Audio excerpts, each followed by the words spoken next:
what time it is. As you can tell, I've been talking so much that my voice is hoarse. It's only a little hoarse though, so it's not big enough to hop on it right away home.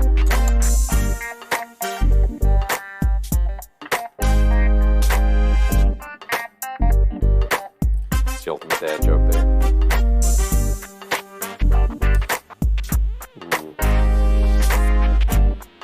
We're doing a little wrenching on the Bastard Junior today.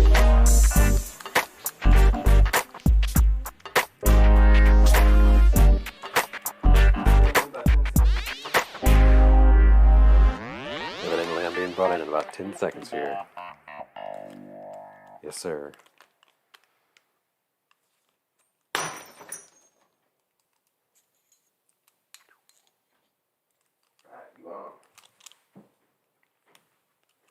Managed to get a little bit of time today for some wrenching online.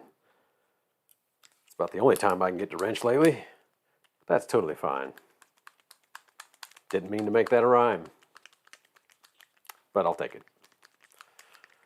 So today's task is working on the Bastard Junior. I didn't quite like the front suspension geometry. We had a little bit too steep of, what would it be, caster angle? I don't know, whatever. The pinion angle was up too much. Our knuckles didn't have that good angle to them, so made a little bit longer lower links, and I'm making a little bit shorter upper links, and that should fix it. We'll see though. Sometimes it requires multiple attempts to get suspension geometry right on a custom rig.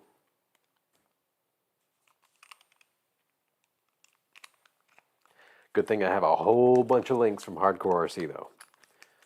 And I must mention, the thread detail on these is fantastic.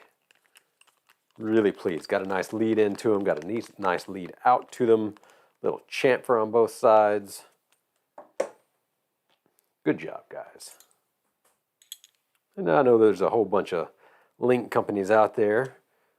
Give them a shout out down below if you've got some favorite link companies. But I think right now, Hardcore's got my business.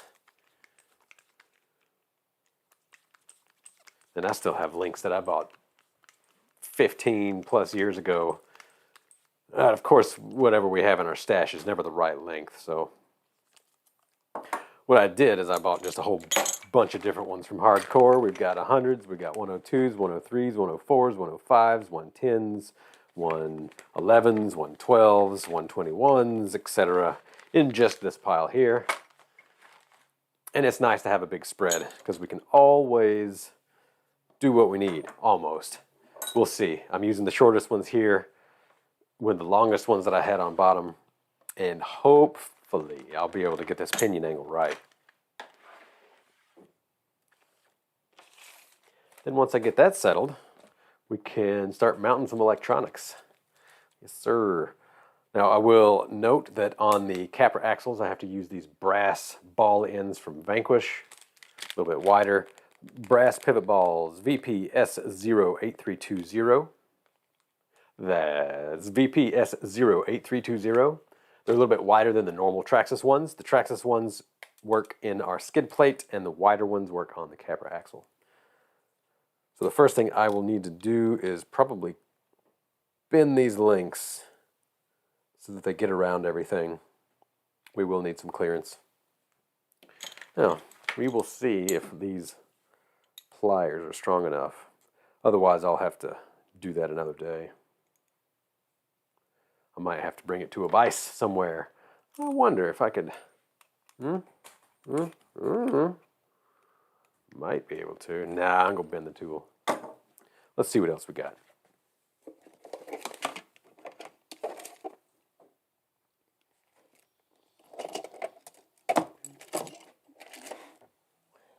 Well, maybe we'll just use my hands. So if y'all do have any questions for the day, post them down below. I'll do my best to get to them. I got my trusty cameraman behind the camera. Trusty Dusty. Yep, I'm not going to be able to bend these without a vise. Unless I had a real big set of pliers. I don't think I have pliers here. Took them from myself. All right, so we'll just stop on the top links. I do believe that that's going to be good, though. These should be the right length. I'll set those aside, and time to see if I have a servo mount. Pretty sure I have one. Whole big bag of parts. Bin of parts.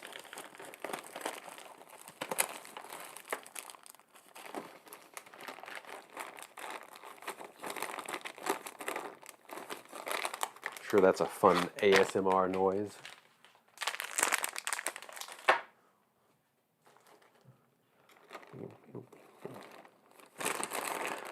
I've got that YouTube intro stuck in my head. But nope.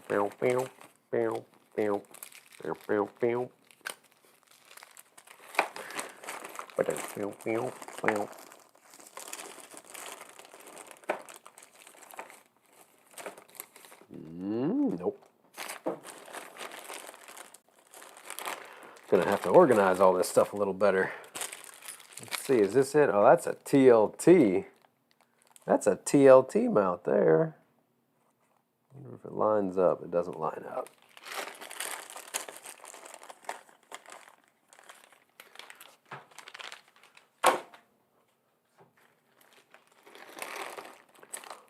Well, anybody got some questions for us? I think I could probably juggle some questions at the same time. About the 6-shooter. 6-shooter. What about the 6-shooter? Is it going to be a catalog item? Is it going to be a catalog item? No, probably not. While it is nice and smooth, the 6-shooter has some deficiencies, in my opinion, in engineering. It just doesn't have the best torque density. So, for the time being, I am going to say probably not. I think we could come up with a better solution long term. We don't have any more that are currently being made. So, I'll think about that though. I appreciate you bringing it up.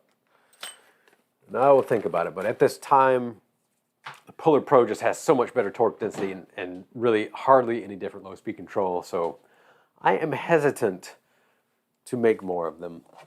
I'm kind of a stickler for decent engineering sometimes, and maybe we can just come up with something better.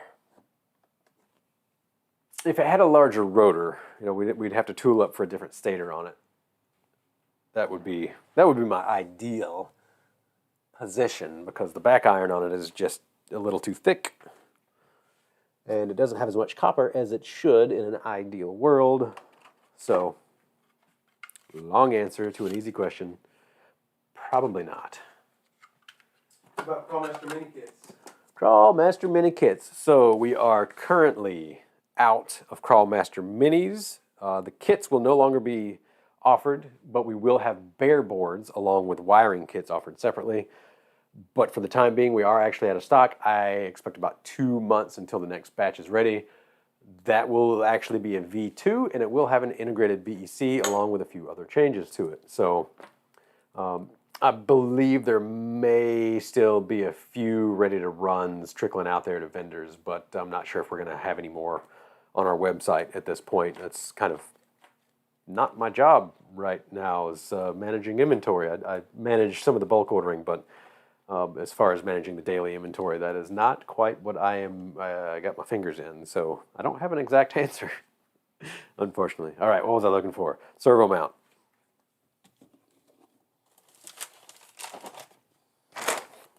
Got all kinds of bags of stuff. Hey, tools. That's where my tools need to go.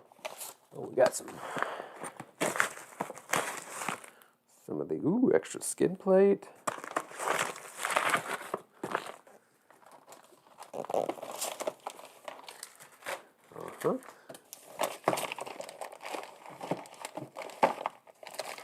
we go. Kinds of things. There we go. I found some tool handles. Put those where the other tools go. Yes, indeed. Now, what was I looking for again? Servo mount. Servo mount. All right. I know what parts it will be with. I just need to find those parts. What about a TF2? What kind of brush motor would you put in there? Oh, TF2. So those are not the most resilient of vehicles. I would recommend for a TF2 that you don't put anything faster than like a 16-turn Crawlmaster or maybe a 30 or 35-turn Torque Master style in a 540.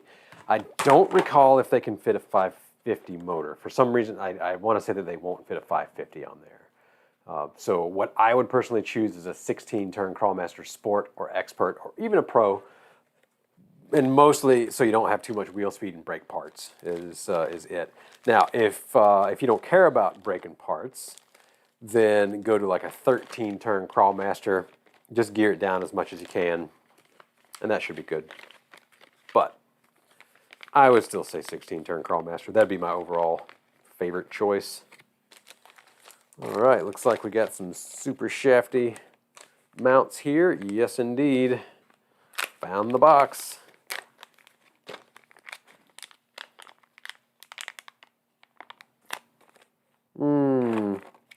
We don't have any countersunk screws. Should have thought about that one first.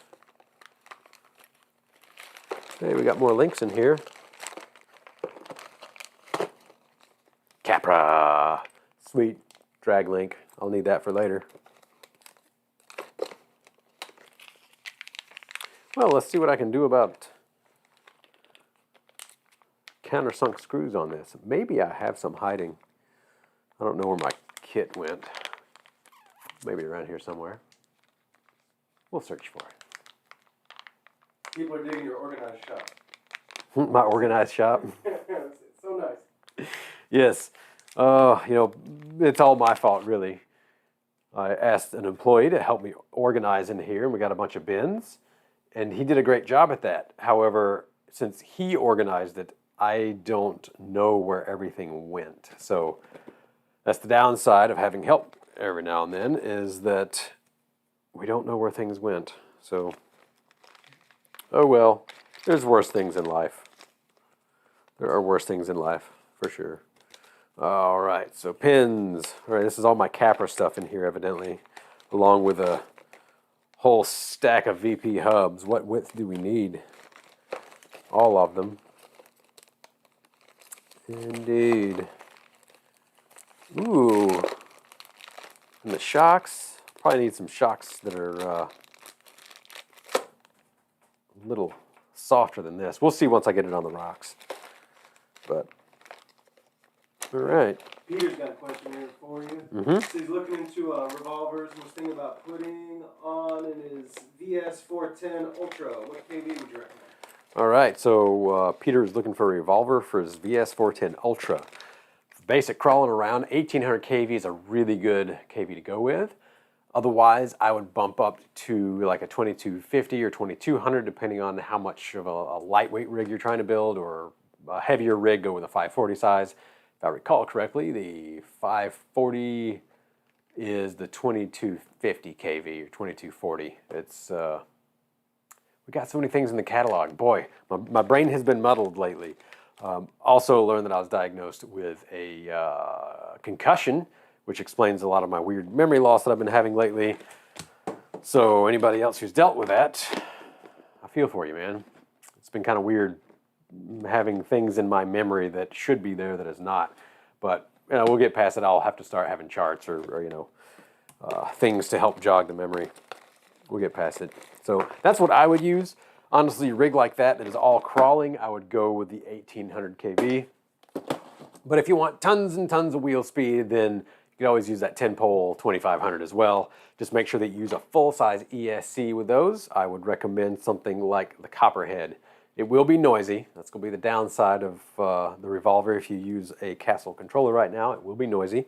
But the power to weight ratio, the torque density, the control on the rocks, man, it's amazing. It just works.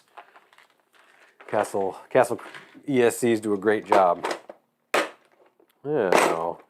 Scott's asking about the Team Spec Revolver V1. Yes. How's the Copperhead working with that? Copperhead works really good with the Team Spec Revolver, actually. Yeah, no hesitations on recommending that. And hey, I found some countersunk screws. Now the only question is, will they be too long? We will find out.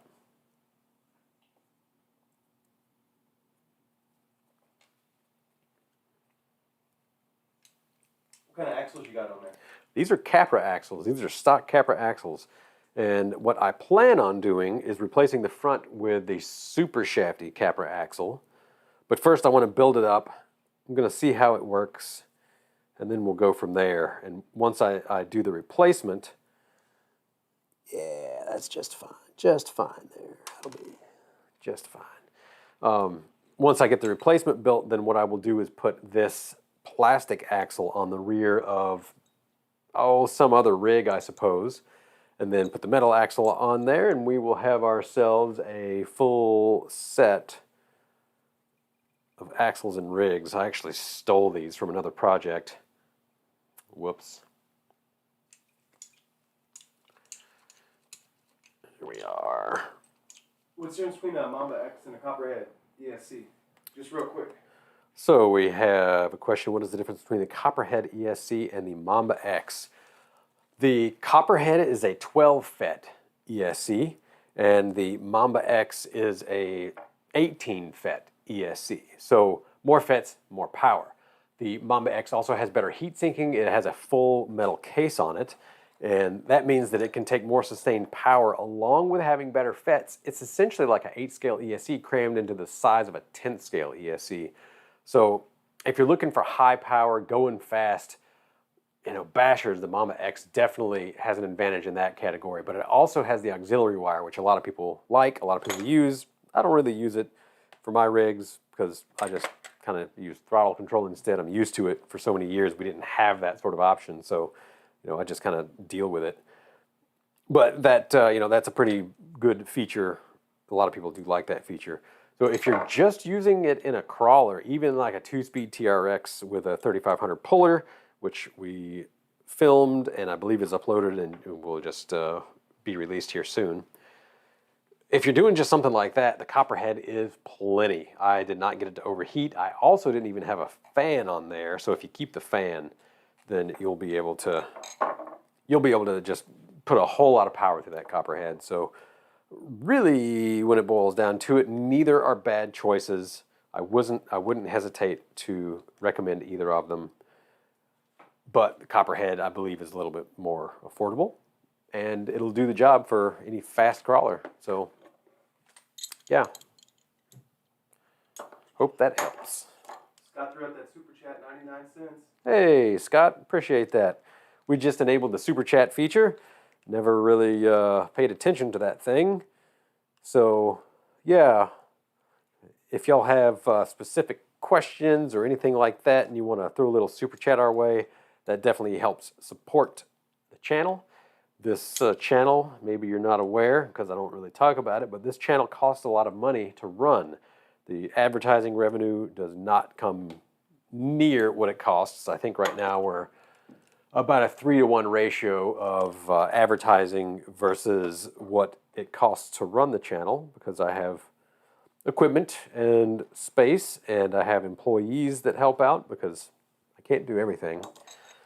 I know some channels, they certainly start out that way, doing everything themselves, and that's awesome, but I am not a good video editor. And I also don't know how to run cameras very well. But I've got a cameraman, and he's freaking awesome at it, and he comes up with great ideas for videos, and he is great at editing. So there's little reason for me to try to learn that myself, honestly. It's just one of those things. Can't do everything in life, so spread the love around. Let the experts do it for us, which I think is pretty cool. It's cool that Holmes Hobbies can afford to just support a YouTube channel out of the kindness of its own heart. That sounds terrible saying it, but you know what I mean. This is a labor of love. I like answering questions. I like the interaction. Sometimes it gets a little much when we have a video that goes, more crazy on the shares or views or whatnot, but it still is really cool to participate and be able to have friends online like this and bounce ideas around, and that's makes it all worth it. So, you know, long run, even though it is many thousands of dollars a year, it's totally worth it. David D thinks it's worth it. David D with a double dose of that $20 super chat. $20 super chat. Whoa, man, that's going to help us out a lot. That covers like my cameraman's time for just this part of today. Yeah, really awesome. Appreciate that. All right, where was I? Looking for my steering links. I think, yeah, that looks like it. You going to USTE? I would really like to go to USTE. I have been going every other year because it also falls on my son's birthday. And you know how family and wives are about missing birthdays. That's it's not cool. So I would like to take him, but he is also in school, and that makes it a little difficult to bring him along. Also, the white van is kind of sketchy to have a kid in, honestly. There's no safety, anything at all. There is a seat belt, there's a lap belt, but I would love to go. I'm going to try my best to go. There's been kind of a deal with my wife that every other year I go, and I didn't go this last year. So I am going to do my best to come this year, this upcoming year, 2022. Super fun event. I absolutely love that event. So yeah, I'm going to do my best. And I put away my bin that I needed. CJ says he's happy with his Mamba X. He's running the Puller Pro 2700 kV. Mm-hmm. He's digging that. CJ is happy with his Mamba X with a Puller Pro 2200 kV. Not surprising. It's a pretty rad combo. You know, I know a lot of y'all have been liking the Fusion, the FOC style velocity loop. I can understand. I can dig that. But I'm still a fan of regular throttle still. It's I don't know. It's one of those things that once you get used to it, and of course a properly set up rig with enough gear down overcomes any sort of loading down. So, man, driving the 3500 kV Puller Pro in the TRX4 with the 2-speed in it, even the single speed. We just released that video with the single speed, the Sport, is it's been a while since I drove something like that. You know, lots of gear down, and really liked it. I should probably not go so few and far between of trying stuff out, but I tend to focus on all the new stuff. I drive the new stuff that I'm working on, and sometimes the old stuff gets a little backseat. So yes, I am also happy. I'm currently running the Copperhead with the 3500 in my 2-speed. And in the single speed, I am running the Crawlmaster ESC with a 1800 kV prototype motor, but really like that as well. It's still plenty fast for crawling, so no complaints there. We got a couple more super chats coming in. Jesse Schultz with that $1 and that $5. Hey, says, Jesse. Thanks for the Revolver V2 and cool little parts tray. Appreciate it, Jesse. Slow Don, he hit you with $4.99. He says thanks for the advice throughout the year. And he had a question here for you. Mm-hmm. You gonna change the motor or go down some teeth on a pinion? Because he's got a Crawlmaster 540 13 turn and the BRXL. Mm-hmm. That's in his VS410 Pro Stock. 15T pinion, and he's got 21% overdrive gear set right now. About 7.75 pounds. Says the motor runs a little warm. All right, Slow Don, appreciate the super tip or whatever it is. And the question was, if I grabbed that, was should he gear down a little bit? He's using a 13-turn Crawlmaster in his VS410. Yep, change the motor or go down some teeth on his pinion. All right, so anytime I get the question, should I go down slower or should I change the motor, I'm always going to say gear down. Always. You got a 15 tooth right now, go to a 13, go to a 12, go to an 11, and if it'll fit. If you gear down by 10%, your motor will run 21% cooler, or technically the heat created in the windings and the brushes is going to be 21% less. Also in your ESC, because that's the way that current works. Current is, or heat is a square function of current. So again, yeah, definitely gear down. 10% from a 15 tooth pinion is going to be 1.5 teeth. So I would say try that 13 tooth pinion, and you're going to see considerably less heat, and it should work out for you. You'll have a happier motor and a happier ESC as well. So that'd be my first recommendation. If you're still getting it bound down, if you have really, really tough terrain and it's still running hot after that, try to gear it down some more. A pinion is a lot less expensive than buying a new motor. And then if you still can't get it to run happy, I'd say go down to a 16 tooth or a 16 turn Crawlmaster. Or you can go to a 5-slot like a 35 turn Torque Master, but you will sacrifice some low speed control for that torque density. Always a trade-off when we come to motor design. All right, getting these the steering link done. Jeremy's got a question for you. He's looking to go brushless on Dome and Enduro. What would you recommend for something like that? Brushless on the Enduro. The Enduro has a pretty good gear down for it.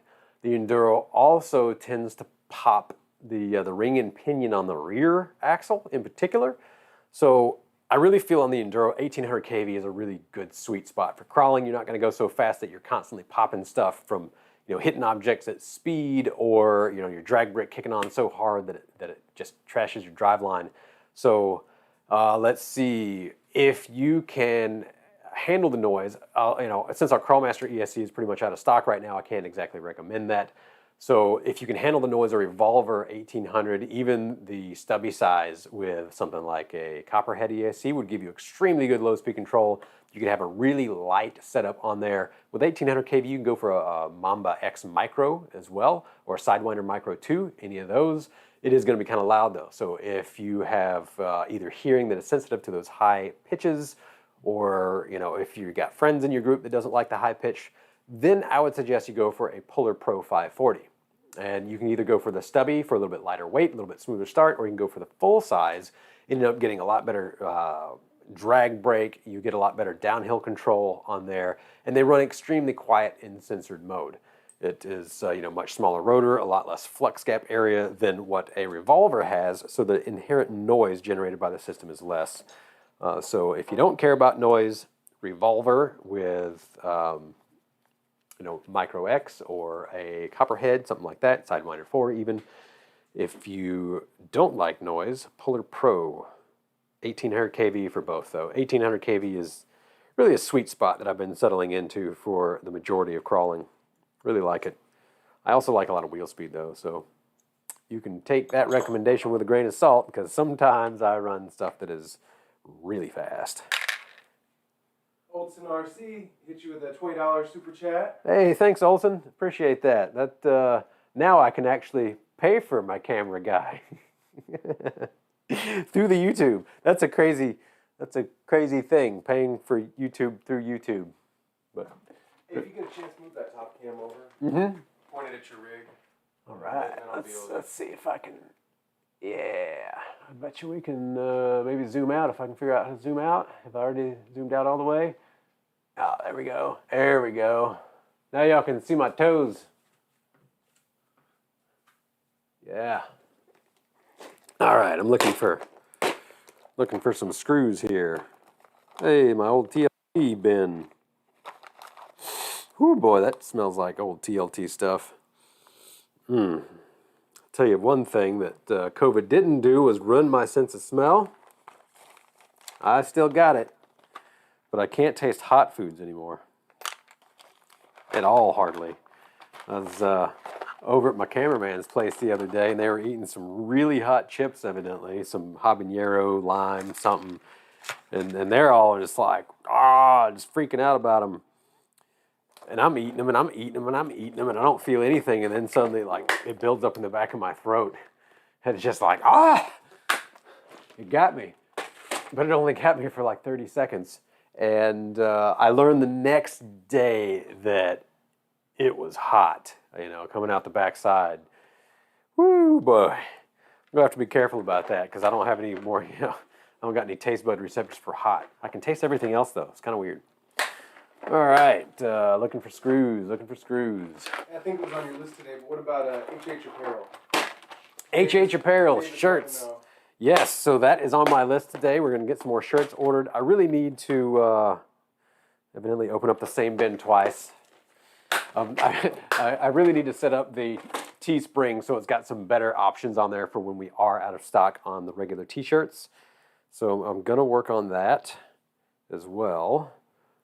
But yes, I'm going to order some more shirts from our local supplier today as well, or this week. I'll have to get the quotes going and everything. Oathkeeper says $20 for a camera guy. It's pretty cheap camera guy. Yeah, the camera guy is really cheap, and he's more expensive than 20 an hour, but that's he's really good at what he does, so I can't complain. All right. Thoughts on ESC with regenerative braking? Almost every ESC has regenerative braking these days. Certainly all of my ESCs. I know all of Castle's do. Let's see. The issue is that when you're using a crawler, you really don't use regen brake. You use drag brake, which is still regen brake, but we have to get past the freewheeling diodes first. And some of the newer Castles, they do diode emulation, synchronous rectification. There's a lot of ways to describe it, so it's actually more effective. It's one way that we got better drag brake with these newer ESCs. But yeah, it's standard in the industry at this point. So yeah, it's really useful. It doesn't get much battery pack. I would be surprised if we got, maybe a 10% runtime boost from regen braking. Our motors aren't set up to be very efficient generators, for one, and the batteries, they don't take burst amps very efficiently. If you're giving it like 1 amp coasting down a hill, it'll recharge pretty efficiently. But when you're doing regen, a lot of times it'll pop 30 amps real fast, and most of that will be taken up by the resistance of the pack. One reason why regen braking in a racing situation will actually increase your battery pack temperature. I don't know if any of y'all have noticed that. I don't know if any of y'all are racers for that matter. I'm not, but I do know that that is a thing. So yeah, regen braking, it's good. In general, it is good unless you're running so close to the heat capability of your system. It's just going to net you more runtime, and actually will reduce the temperature of your controller since it's not bleeding current through the motor and through the ESC. So it's kind of a trade-off. You get lower temperature on your ESC and your motor with regen braking, but you get higher temperatures on your battery because instead of shunting through the motor and ESC, it shunts into the battery instead. So yeah, I don't know if you wanted all of that information, but sorry, once the brain gets going, it just kind of starts dumping. Well, 45 Hardballer hit you with that 1999 super chat. He wants to know which specific motor for TRX4 is running a Mamba X, 2-speed, underdrive, overdrive, 9-tooth, 45 3S. It's a lightweight rig. All right, all right. What was his? A creeping death slow crawler with torque. What was his name again? This is 45 Hardballer. 45 Hardballer. Really appreciate that. And I have been experimenting with the TRX4, the 2-speed platform, a lot here lately. So I am hot on the trail of being able to give you my recommendations. If you want a lot of wheel speed, like standing backflip power, 3500 Puller Pro all the way, you will still have an extremely good low-speed creep in first gear, and you will have all the launch that you want in second gear, something that you probably are not going to want to hand over to a kid because it'll become dangerous. They could really hit somebody's ankle and hurt with that sort of wheel speed. If you don't want quite so much crazy power, then you could go down to a 2700 kV. You will have an easier time with your low speed control, although technically the startup speed won't be much different, but your finger will appreciate the less twitchy, launchy motor. If that still seems like too much wheel speed, then you would drop down to a 2200 kV in the Puller Pro, full-size 540 I'd still recommend. With that, you're going to be really close to stock speed, a little bit higher under load. So just as kind of a comparison, 2200 is going to be close to stock, 2700 is going to be, let's say it's going to be like 30% faster, 3500 kV is going to be 30% faster than that. Essentially, you could also look at it like 2200 on 3S battery is the same speed as the 2700 if you bump that one up to 4-cell. If you bumped up to 5-cell, it would be the same speed as the 3500 on 3S. So you kind of look at it that way. Since you have that ESC, you can run it up to 6S. So this is kind of your decision at this point. Do you want the flexibility of running a 2200 on 3S, 4S, 5S and get whatever wheel speed you want? Or are you just going to be running 3S all the time or 4S all the time and choose, let's say, 2700 kV and kind of have it all? 2700 kV is an extremely good all-around kV choice for both single-speed and two-speed rigs. So long-winded answer once again, but that would be what I do.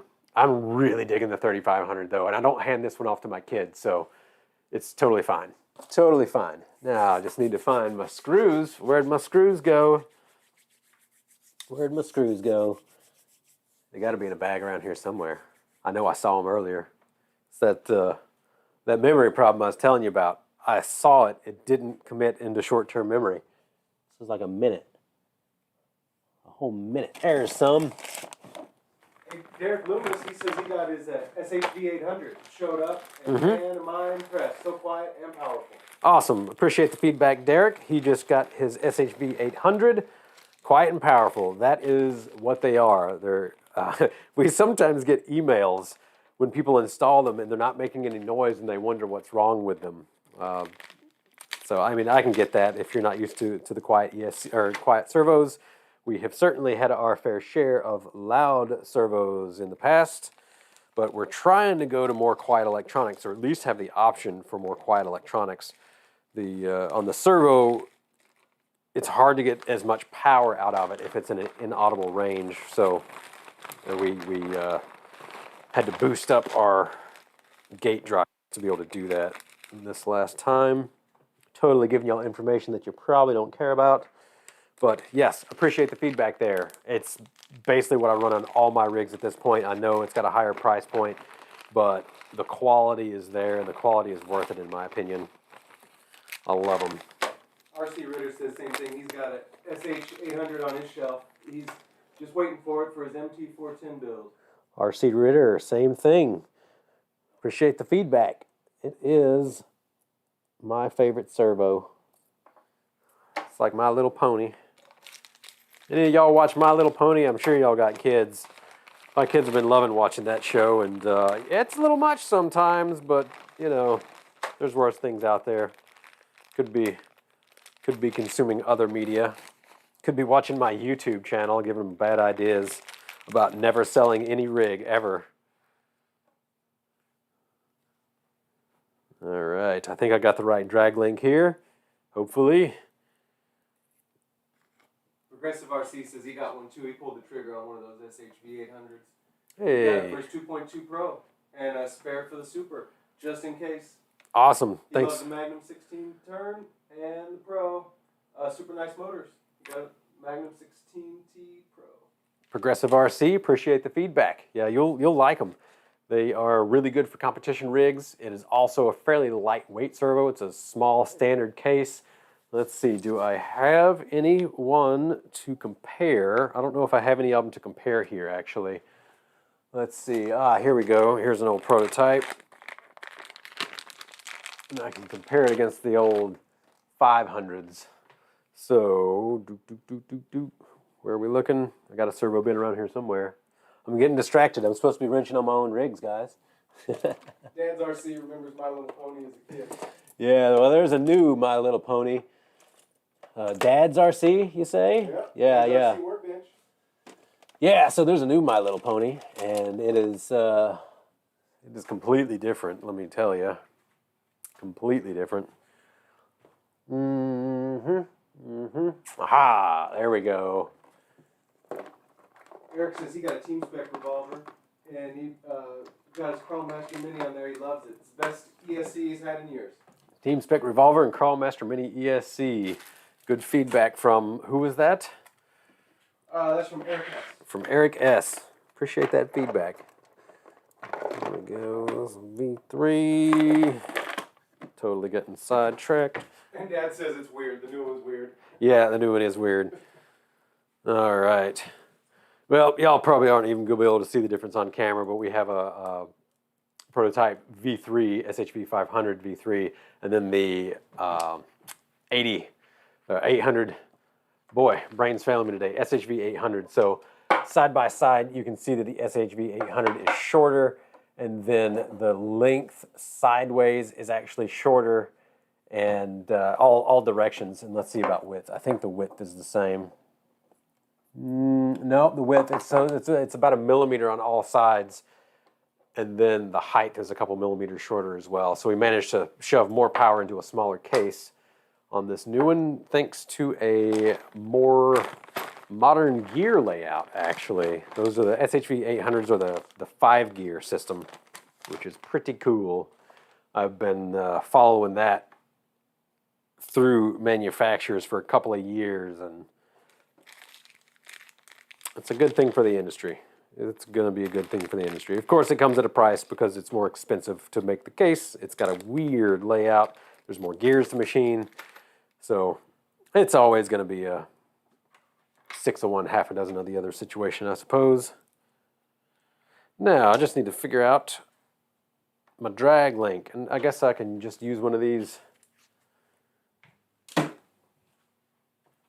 here servos and see where it needs to fit. Which side should my drag link be on? I don't think it matters. Mark's building a Rift kit, and he just ordered a 2100 kV Puller Pro R. Aha, yes, Mark is building a Rift kit, and he used the 2100 Puller Pro R.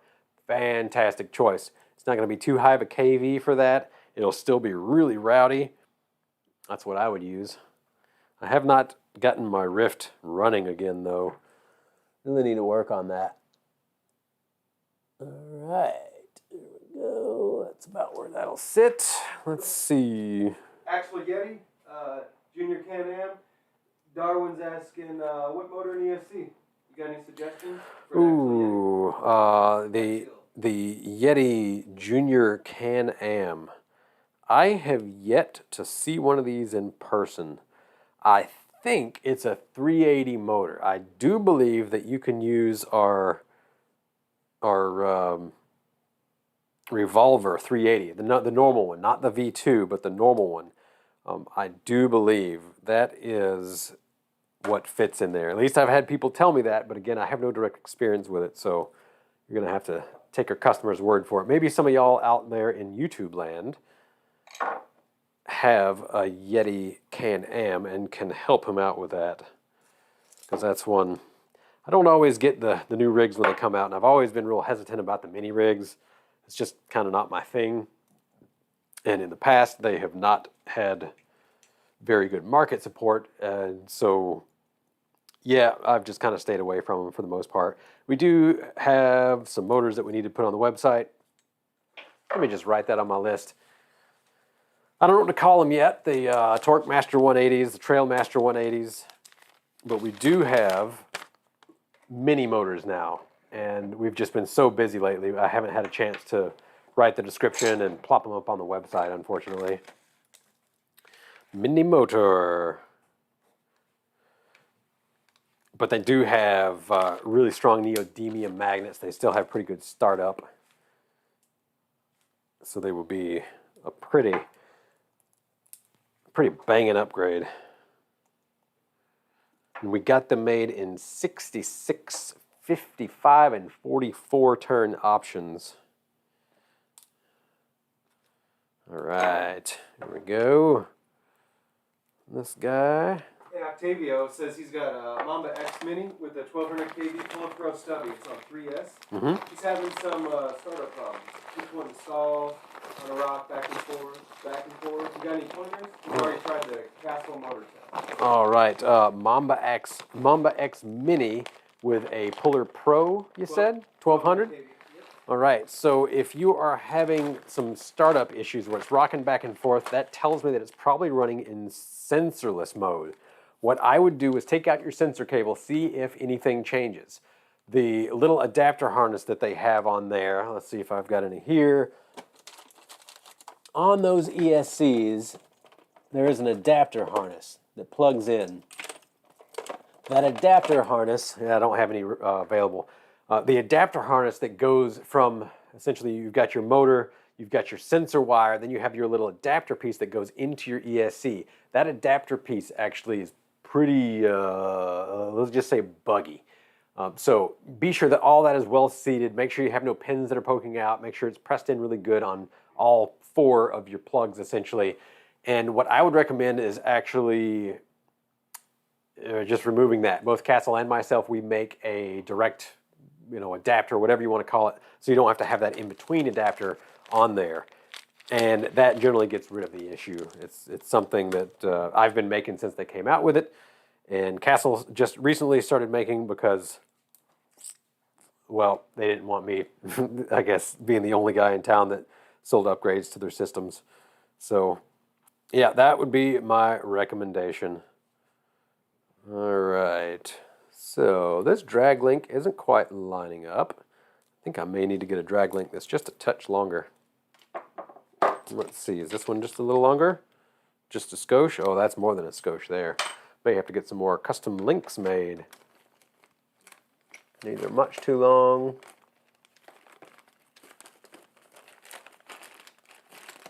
A $5 super chat from Jappygot, Japegot.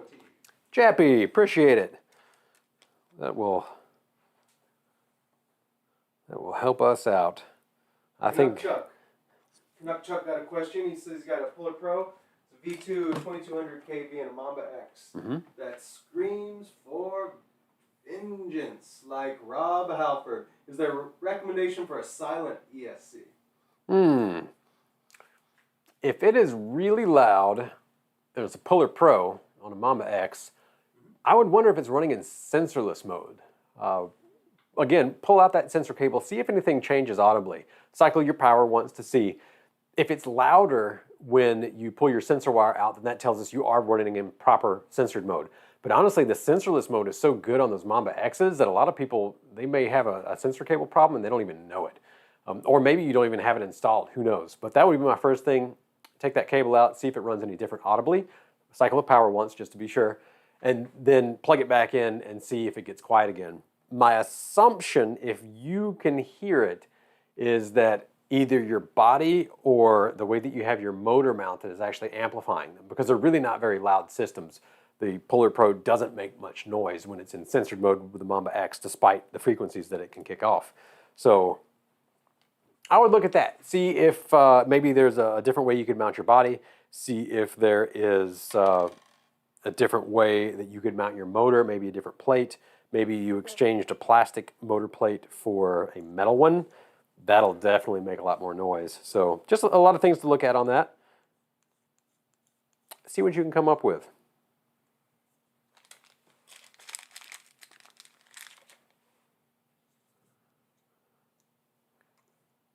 All right, we're getting there. I'm gonna have a rig with steering soon. It's pretty exciting. And yeah, I do need a little longer drag link, but this will work for now. This will work just fine.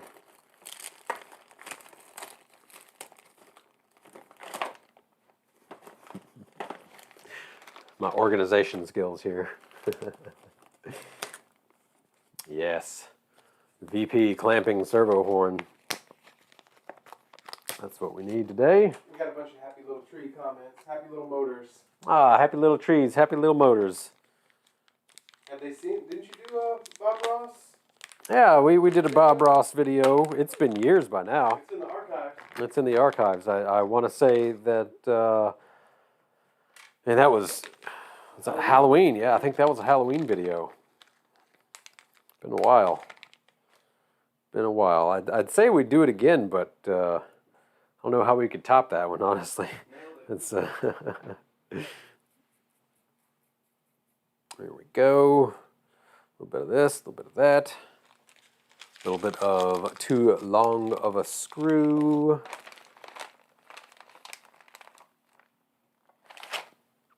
And I need to get some more hardware. I'll holler at K&K. Who is your favorite hardware suppliers out there? Let me know. I typically go with K&K. The ones that I've got now are actually from Harley Designs from so long ago. So long ago. And I should totally be using Loctite on this, but I'm not. We'll deal with that in the future, and trust me, we'll be dealing with that. We will definitely be dealing with it. All right. Yeah. RC Amigos finally got to tune into a live stream. He says he's Hey. testing a build with the Polar Pro 4100 kV and a Mamba X, and he loves it. He programmed it pretty much like you showed in your video. RC Amigos. And it's a rocket. Thank you, sir. Yep, the programming instructions that I have in the video is a pretty good start. It'll give you good low speed control, and you can still have obscene wheel speed. What'd you say, was it the 4100? Which kV was it? Yeah, it is. Yeah, the 4100. With the Mamba X. That is a riot of a motor. We basically built that one for rock racing, so it's got a pretty wide envelope of speed available to it, and still retains good low speed control. So, yeah, I'm glad you like it. Thanks for the feedback. All right, we're going to clamp this horn down. RC Amigos 2 says he got a Bob Ross energy drink. Bob Ross energy drink. It's called Positive Energy. Positive Energy. I haven't heard of that one yet, but that sounds like something that would probably taste good. I have not actually been drinking energy drinks. Every now and then I will, but had kidney stones a few years back and just had to stop drinking them for the most part. And I started kind of backtracking on that here lately, and just been having some belly issues. So, I mean, some of them are better than others for sure. I was always a Red Bull fan, but after getting COVID, I could not stand the taste of Red Bull after that. So it kind of forced my hand in it, and that's fine. I don't need to be drinking them anyway, I suppose. No more for me. Everybody else can enjoy them, I suppose. That's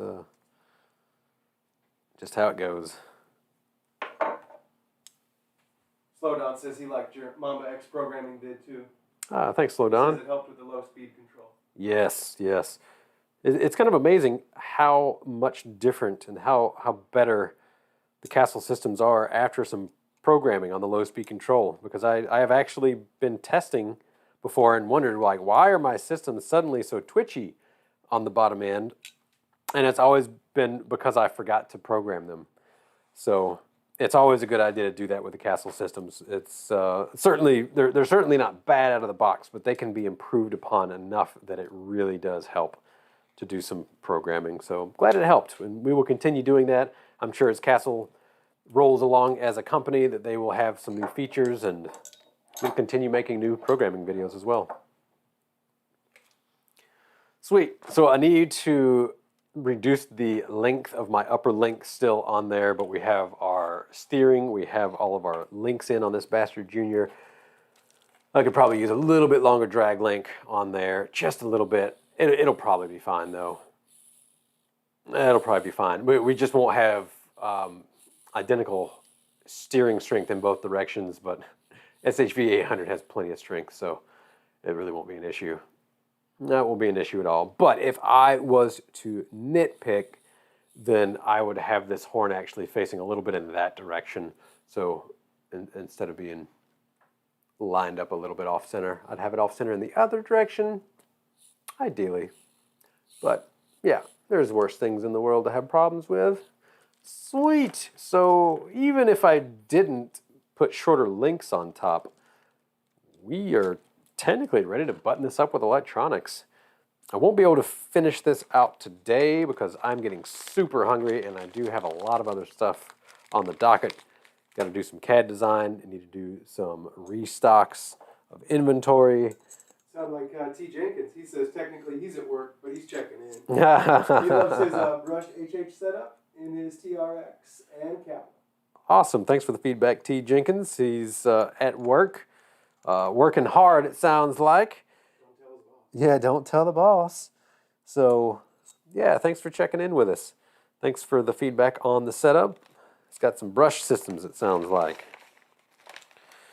I'm still going back and forth on brush versus brushless.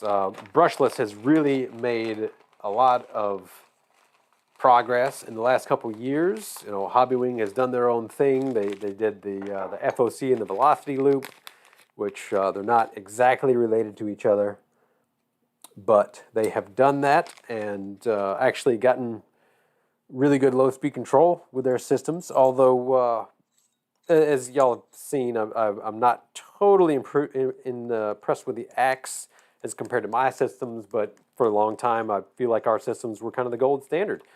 So if they can come close to it, then they are in the market. And I hear that the Fusion might even be better. I know it's been released for a while. I just haven't had a chance to test. But I recently got one in the mail because why not? May as well have some fun with it, test it out, give some programming tips on there if I can do them. And, you know, there's room in the market enough for everybody. And what it'll do is just kind of open my eyes, and maybe we can do a little bit better on our products. Maybe if I do a little bit better, then Hobbywing is going to do a little bit better. So it's nice to have that back and forth. It really is. So don't think that I'm just trying to hate on Hobbywing if I don't like it. It's because I do have my own preferences. And as I've said before, I am a big snob when it comes to electronics. So what the majority of people may not have an issue with, I just may not like. And that's, you know, that's just me. That's just my preferences. We can take them or leave them. But for the time being, I'm going to take one of those Fusions and put it in something here soon. I don't know what yet. Comment down below if you got an idea for me on what it could go good in. I've got most of the rigs available to test out in. Are we doing an updated video for brush versus brushless? Hey, updated video for brushed versus brushless. Yes, we are going to do an updated video on that. And we had planned on shooting that last week, as a matter of fact. And I started getting into it, and that's a pretty heavy topic, especially considering how much the market has changed in the last 2 years. I would like to include, you know, how the axe has changed expectations in the market, and just along with even the low speed control of like the Mamba X systems. Man, it's been, I think, since our last video was like 2017 or something. I think it's been 4 years since we did one. So my recommendations on brushless and the upsides and downsides of brushless are completely different now. So that is an extremely good idea to revisit the video. And I just need to sit down and take a lot more time, really, to do it good, because it's a heavy video, and it's also a video that tends to get a lot of watches. So I want to make sure that it's really on point. You know, I can come in and wrench today and essentially have no preparation, but for a video like that, I have to spend hours preparing, and honestly, I spent about an hour rehearsing for it as well, so that I can run through the topics without any hesitation. So yes, it will be redone. How long it takes me to get to that point, I cannot guess, but it'll hopefully be shot within the next week or two. I'd like that. Heavy topic though. So much to consider now. There's so many different vendors offering so many different things. It's awesome. We have such a cool market right now. So many vehicles. So many people giving us options. RC Daily says it's an awesome looking rig you got there. Hey, thanks RC Daily. He likes the look of the rig. I do too. This is really one of the classics. This is one of the first aftermarket chassis that was ever made that was bolt-in, to where you could take an AX10 and convert it into what it was at the time US RCCA competition specs. And so I've got 3 of them now, actually. This is my original one. Then I have another one that I picked up right here, used, and I'm not sure what I'm going to do with it yet. Probably end up making another one of these rigs. Then I've got another new package up here that is completely unmolested, has brand new body panels waiting to be painted, and along with that, I also managed to score a couple of hood scoops. These were original hood scoops, you know, whatever you want to call them, the molded hoods that I don't know if these actually came with the rigs or not, because I don't remember getting one of these when I bought it new. I think they may have been made later, but at any rate, kind of a cool addition to them. We'll see. I'll probably end up repurposing and 3D printing one, to tell you the truth, because I don't know, that'd just be cool. Then I could switch out hoods on a whim. So what I'm doing now, I'm going to just wrap this up, but I am exchanging the standard would it be Revo ball ends, the standard Traxxas ball ends on my rear links for the brass ones made by Vanquish. I mentioned those earlier because this upper link mount from Super Shafty uses the slightly wider ball mount, whatever they are, ball end. And this link, this upper link that Super Shafty makes for the Capras, here you go, you can see it right there. That actually gives us more anti-squat adjustability. And it does change our roll center. So as we move it up, it kind of gives us more axle swing. But that's also because of the geometry on this. I'm kind of doing a compromise with the geometry. This is the Bastard Junior? This is the Bastard Junior, yep. A little mix of old school geometry and new school geometry. You can see I had to sister up a side plate on there so that I could get my lower links out where I wanted them. The old lower links were really high, really far forwards, extremely unbalanced links for that. So yeah, I moved those down and back. That gives us a lot better roll center for the front and closer to modern geometry. So we'll see how it drives. Who knows? Who knows till you get them on the rocks, but at the least it's going to look cool. And it's sometimes cool looking rigs is enough. I mean, Travis and Terrell, I'll tell you what, their rig does not wheel very good at all. It's like, I don't even know what it's like. It's like a rig that doesn't wheel good is what it's like. So that does make it fun sometimes, though. We just can't go out and blast up any line. You have to really choose your lines carefully on a rig like that. This one will still be pretty capable, though. I will probably try to narrow up these axles, or I may run 2.2s like the old classics used to. This was technically a 2.2 rig, not a 1.9, so we'll see. It'll be training wheels on it. But that'll be fun. It's got a short wheelbase right now.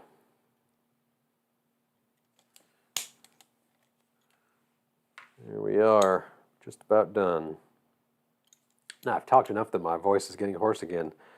I'll have to drop down a half octave for y'all. Relax my voice a little bit. So I used to talk in a lower register. All the time it's easier on the voice, but I learned that my voice gets kind of muddy when I talk in the lower register. So normally I talk kind of up here. Most of the time you can understand me. It's a little bit easier to be distinctive with my words and delineate everything. It freaking hurts the voice doing it too long. So my nighttime voice, my early morning voice may have to come out here so that I don't hurt myself. But I learned that people couldn't understand me when I talk in my normal register when I was doing real estate. I'd be on the phone and they'd say, huh? What? Huh? Pardon? Repeat that? Yeah, can I have some water, please? Huh? Yeah, some water. Order some water. Huh? You know, to drink? Some of that water? Give us some of that water, please. I learned over time to raise my voice because people couldn't understand me, especially in Missouri. Like, what are you saying, sir? What are you saying? What are you saying? Water? Yeah, they don't say water around here. It's water. May I have some water, please? Of course, going back down to Georgia, everybody'd be like, you talk like a Yankee now. I'd come back here and be like, hey, how y'all doing now? You talk like a Southerner. I can't even do a Missouri accent now. You talk like a Southerner now. Going back and forth. You Yankee, you Southerner. All right, we got our links all tight. Got the right ball ends on most of them. I think I still need to change out my lowers maybe. No, yep, need to change out my lowers, but we're closer. We're closer. A little bit more wrenching time, we'll be there. This will be a fun rig. Got a Team Spec revolver, the only one that I got from the first batch. And hopefully I saved myself a controller, a Crawlmaster Mini controller for it, because sometimes I pull an oopsie and I don't save enough things for myself. That's fine. Got a little radio. I'll probably be using a cheap radio on this, although I've got a Futaba up here somewhere that I should probably use. We'll get to that in time. All right, I do thank y'all for tuning in. Hey, before you jet, before I jet. We got one more question. question from Inspector 71. Inspector Got 71. a Crawlmaster Pro 12 turn. Uh-huh. About 30 hours of runtime. And he's wearing down the comm though. Yep. Is that normal? He's planning to send it in for repair shortly. Yeah, so he has a Crawlmaster Pro 12 turn, about 30 hours runtime, and he's noticing that he's starting to wear it down. It really depends on your gearing, it depends on how you drive, it depends on your rig weight, and it also depends on your location. So if you've got a lot of silt and sand that's getting kicked into the motor, I would say 30 hours of runtime is about right. However, if I was going out slow crawling all the time, I usually get about 100 hours between comm cuts. So it really depends on the driving style more than anything else. So if you feel like it's kind of losing drag brake, we could freshen it up, and it is always better to do it before it stops running. If you wear those brushes slap out and then we have to cut the comm, you may only have 1 or 2 left in it. But if you send it in after 30 hours, if you notice it, either, just visually even, you notice a little bit of trouble with it, then we can probably cut that comm maybe 5, 6, 7 times. So it is always best to do service on a brush motor, especially a high dollar brush motor like that 12 turn 550 Pro is going to be. Always better to do it before you have issues rather than later. So yeah, you can always send it in, we can take a look at it, and if it really doesn't need anything, then we won't do anything, but usually we'll go ahead and freshen up the comm, throw some fresh brushes in there, and you'll be good to go for longer. All right, on that note, I got things to do, my voice is getting hoarse, it's about time for lunch. I do thank y'all for tuning in. Really appreciate all those super chat things that y'all gave us that actually made it to where I'm not coming out of pocket for today's live video, and that is super awesome. That makes it to where we can do this more often and have some more fun with it. So again, really appreciate that. My friends out there, I thank y'all for tuning in. Have a good day. Yeah, this rig's gonna be fun.